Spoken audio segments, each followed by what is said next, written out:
എടാ വൃത്തി കാണിക്കരുത്. വൃത്തികേട് നീ കാണാതിരിക്കാനല്ലേ ഞാൻ കഥ കടച്ചത്. ഡാടാ നീ എന്തിനാണ് പാറാവ് നിൽക്കണേ? പത്തച്ചേട്ടാ ഇവർ ഇത്ര നേരം അലക്കിക്കൊണ്ടിരിക്കായിരുന്നു. ഞാൻ കേറാൻ വന്നപ്പോ ഓടിക്കരുതാ. ഒന്നിറങ്ങാൻ പറഞ്ഞേ, എനിക്കൊരു ഇന്റർവ്യൂ ഉള്ളതാ. പിന്നെ കക്കൂസിലല്ലേ ഇന്റർവ്യൂ. ഗോപാലകൃഷ്ണ കുറച്ചേരം പുറത്തിറങ്ങിന്നേ. ഞാനിപ്പോ കയറിയതേ ഉള്ളൂ. മത്താച്ച എന്റെ വ്യക്തിപരമായ കാര്യങ്ങൾ കൈയടത്തരുത്. അവൻ ആവശ്യമുണ്ടായിട്ട് കയറിയിരിക്കുന്നതല്ല. സംശയം ഉണ്ടെങ്കിൽ കയറി നോക്കാം. പത്തച്ചേട്ടാ ഒന്ന് കയറി നോക്കിയേ. പിന്നെ നിന്റെയൊക്കെ മലം പരിശോധിക്കില്ല എന്റെ ജോലി.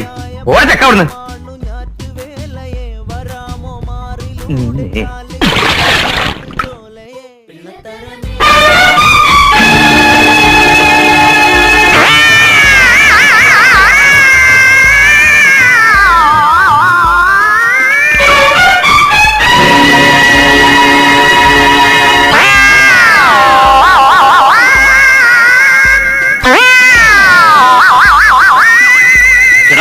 പിന്നെ ഞാൻ